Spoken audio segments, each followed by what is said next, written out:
नमस्कार दोस्तों, मैं हूं Raju Saini, international business trainer and motivational speaker. दोस्तों मैं स्वागत करता हूं आप सबका आपके अपने यूट्यूब चैनल जिसका नाम है आग ग्लोबल एक्सपोर्ट, जहां पर हम इंपोर्ट एक्सपोर्ट के नॉलेज को क्रिटिकल नहीं सिंपल बनाते हैं। तो दोस्तों एक अच्छा टॉपिक लेके आए हूं आपके लिए, ईईएफसी।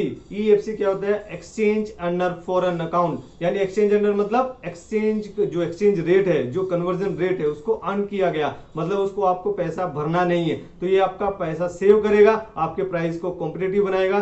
तो एक्सचेंज अंडर फॉरेन अकाउंट, ये गवर्नमेंट ने आरबीआई जो है, रिजर्व बैंक ऑफ इंडिया, उसने सभी बैंक को दिया हुआ है, जो भी अप्रूव्ड बैंक है उन सब बैंक को ये एलिजिबल किया हुआ है कि आप ईएफसी अकाउंट ओपन करके दे सकते हैं। जिसका भी करंट अकाउंट है, करंट अकाउंट से ये लिंक रहता है, तो आपको उसके लिए कोई ज्यादा डॉक्यूमेंट देने की जरूरत नहीं है। जिस अकाउंट में आपका, जिस बैंक में आपका अकाउंट है उसी में आप अपना ईएफसी अकाउंट खोल सकते हैं, यानी exchange under foreign account open कर सकते हैं। उसके क्या बेनिफिट्स है वो हम इस वीडियो में डिस्कस करेंगे दोस्तों। जैसे मेरा अगर आईसीआईसी बैंक में फॉरेन ये करंट अकाउंट है तो मैं ईएफसी अकाउंट अपना ओपन करा सकता हूं आईसीआईसी बैंक में ही दोस्तों।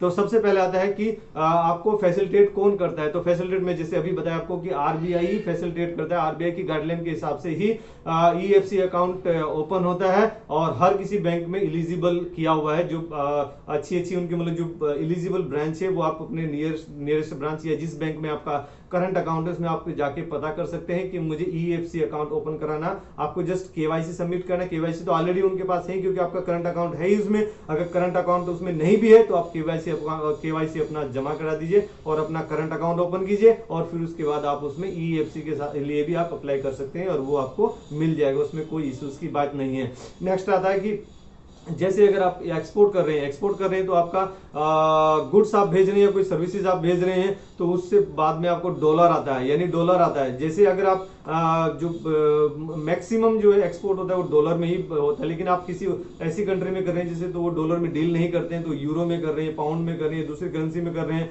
तो फिर उसके लिए जो ईएफसी अकाउंट होता है वो एक अकाउंट एक करेंसी के लिए रहता है। जैसे अगर मेरा डॉलर में बिजनेस हो रहा है, यानी मैं अमेरिका, न्यूजीलैंड, थाईलैंड, इन सब कंट्रीज में, यूरोपियन कंट्रीज में अगर मैं कोई भी एक्सपोर्ट कर रहा हूँ या दुबई गल्फ कंट्री में कर रहा हूँ, तो अगर मैं डॉलर में डील कर रहा हूँ, मेरा पैसा डॉलर में आता है, तो उसके लिए मुझे एक अकाउंट ओपन कराना पड़ेगा। अगर मैं, जैसे मेरा अगर दूसरी कंट्री में एक्सपोर्ट कर रहा हूं तो वहां पर अगर पाउंड में हो रहा है तो पाउंड में, अभी ये नहीं कि ये डॉलर में अकाउंट, ईएफसी एक अकाउंट मैंने डॉलर में ओपन कराया है और फिर जो मेरा पाउंड वाला है तो पाउंड वाला भी इसी अकाउंट में पाउंड आ सकते हैं क्या? नहीं, एक करेंसी के लिए सिर्फ एक ही आपका अकाउंट रहेगा। तो ये आप ध्यान में रखिए दोस्तों। तो जब मैं एक्सपोर्ट करता हूं तो मेरा पैसा आता है, मेरा डॉलर आता है, तो जब डॉलर आएगा तो उसमें फिर वो जो कन्वर्जिंग रेट है, जो पैसा आता है, डॉलर आता है, उसको बोलते हैं इनवर्ट रेमिडेंस। और जैसे मैं इंपोर्ट कर रहा हूं यानी गुड्स मंगा रहा हूं, तो फिर मैं क्या करूंगा कि मुझे डॉलर वहां भेजने पड़ेंगे,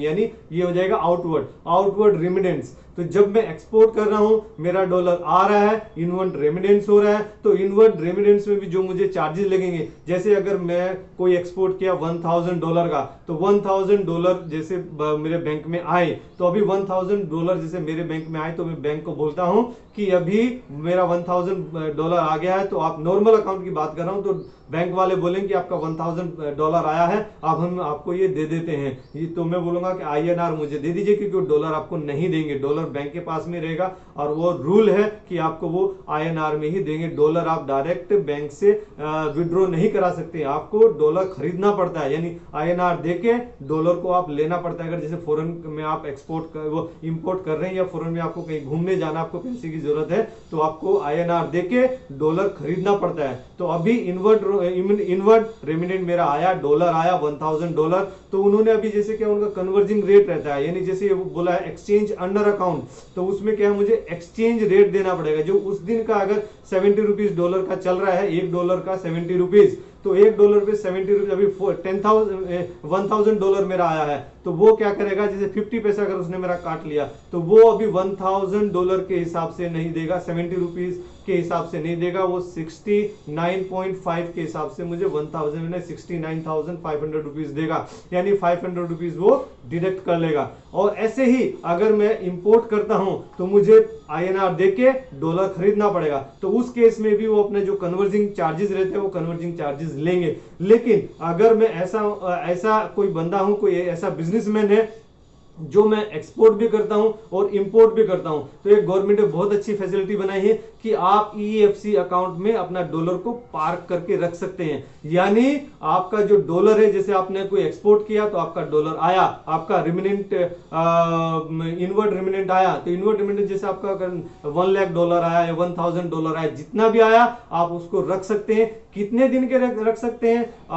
to the last date of the next month. यानी जैसे अगर आप जनवरी का महीना है तो जनवरी 15 को, जनवरी अगर 1 को आता है तो भी मेरा फरवरी लास्ट डे यानी 28 फरवरी, और अगर उस दिन 29 फरवरी है, जैसे अगर लीप ईयर है तो 29 फरवरी तक का मेरा वहां पर लिमिट है, मैं वहां पे रख सकता हूं, पार करके रख सकता हूं। फिर मुझे अगर कोई इंपोर्ट करना है तो मैं डॉलर वहां पे दे दूंगा। तो अगर मुझे अभी नॉर्मल अकाउंट होता तो मुझे आईएनआर में चाहिए रहता है वो, या मैं उसको अपने डॉलर में अकाउंट में पार्क नहीं कर सकता था, नहीं उसको मेंटेन कर सकता था जो नॉर्मल करंट अकाउंट रहता है। लेकिन ईएफसी अकाउंट में आरबीआई ने फैसिलिटी दी है कि आप इंपोर्ट एक्सपोर्ट अगर दोनों कर रहे हैं तो आपको जो एक्सचेंज रेट है वो आपको नहीं देना पड़ेगा। यानी आपका रिमिनेंट इनवर्ड रिमिनेंट आया और आप उसको फिर आउटवर्ड रिमिनेंट भी विद इन 1 मंथ, या फिर आज अगर कर रहे हैं तो नेक्स्ट मंथ की लास्ट डेट में, अगर जैसे आपने अभी 1 जनवरी से 29 या 28 फरवरी किया था, और अगर आप आज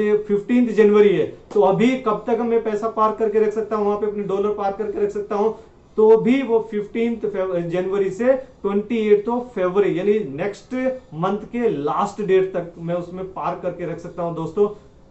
तो अभी इसमें यही बेनिफिट है, जो एक्सचेंज रेट है वो आपको नहीं देना पड़ेगा। अब इसमें एक क्वेश्चन ये आता है कि जैसे उसमें अगर आपने कोई एक्सपोर्ट किया तो आपका डॉलर आपके अकाउंट में आया, यानी इनवर्ड रेमिनेंट आया, तो सिर्फ यही इस टाइप का डॉलर उसमें आ सकता है या इस टाइप का उसमें करेंसी आ सकती है, या फिर आपका कोई दोस्त फॉरेन कंट्री में रहता है तो उसको आप बोलो कि मुझे थोड़े $5 भेज दो, $10 भेज दो, $1,000 भेज दो, मुझे कुछ जरूरत है पैसे की, तो वो ऐसे डायरेक्ट आपको ट्रांसफर नहीं कर सकता, क्योंकि ये क्या है, गवर्नमेंट से मॉनिटर्ड होता है अकाउंट। और ये क्योंकि इंपोर्ट एक्सपोर्ट का बिजनेस हो रहा है ना इसके थ्रू, तो इसमें गवर्नमेंट को जो फॉरेन करेंसी वो रिजर्व होती है, इसलिए गवर्नमेंट बेनिफिट देती है, एक्सपोर्टर्स को बेनिफिट देती है, तो वो ये सबको मॉनिटर करती है, तो उसमें ये एंट्री नहीं हो सकती। उसको आपको नॉर्मल अपने सेविंग अकाउंट में या दूसरे अकाउंट में मंगाना पड़ेगा और वहां से फिर आपको आईएनआर विड्रॉ करना पड़ेगा, वो ईएफसी अकाउंट में नहीं एंट्री हो सकती दोस्तों। तो अभी डॉलर, अब इसमें नेक्स्ट एक बेनिफिट ये भी होता है दोस्तों, डॉलर फ्लक्चुएशन का आप इसमें बेनिफिट ले सकते हैं। वाह क्या कमाल की बात है। यानी जैसे अगर आज डॉलर 70 रुपीज का है और आपका एनालिसिस ये बोलता है कि ये 71 या 70.5 रुपीज होने वाला है आने वाले कुछ दिनों में, तो जब तक आपके पास लिमिट है आप इसमें वो जो डॉलर का फ्लक्चुएशन होता है यानी मार्केट रेट का जो फ्लक्चुएशन होता है उसका भी आप बेनिफिट इसमें उठा सकते हैं दोस्तों। एक बहुत अच्छी बात है और आप उसमें अच्छे से प्ले कर सकते हैं, अपने कैपिटल को इंप्रूव कर सकते हैं और अपना इकोनॉमी बूस्ट कर सकते हैं।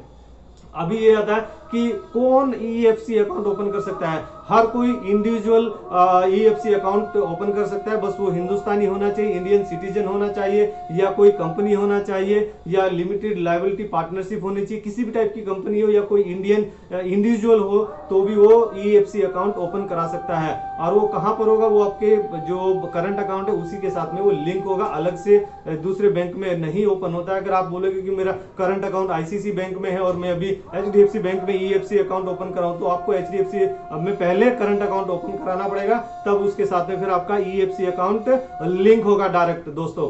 तो ये डायरेक्ट आपके ईएफसी अकाउंट आपके करंट अकाउंट से ही लिंक रहता है दोस्तों। तो उसमें अभी यही है, ये सब जो फ्लक्चुएशन होता है उसका भी आप बेनिफिट उठा सकते हैं। तो दोस्तों ये वीडियो अगर आपको इन्फॉर्मेटिव लगा और आपको पसंद आया है तो आप जरूर लाइक कीजिए, और आपने अगर मेरे चैनल पे आप नए हैं और चैनल आपने सब्सक्राइब नहीं किया तो जरूर आप सब्सक्राइब कर लीजिए दोस्तों। और आप इस वीडियो को ज्यादा से ज्यादा लोगों को शेयर कीजिए, हर व्हाट्सएप ग्रुप को शेयर कीजिए, हर एक उस हिंदुस्तानी को शेयर कीजिए जो इंटरनेशनल बिजनेस में आना चाहते हैं या लोकल बिजनेस कर रहे हैं, अपने बिजनेस को एक लेवल पे लेके जाना चाहते हैं, या अपने कंट्री को प्यार करते हैं, अपनी कंट्री का इकोनॉमी बूस्ट करना चाहते हैं, अपना इकोनॉमी बूस्ट करना चाहते हैं दोस्तों। Let's do export together. Thank you very much. Thank you for watching.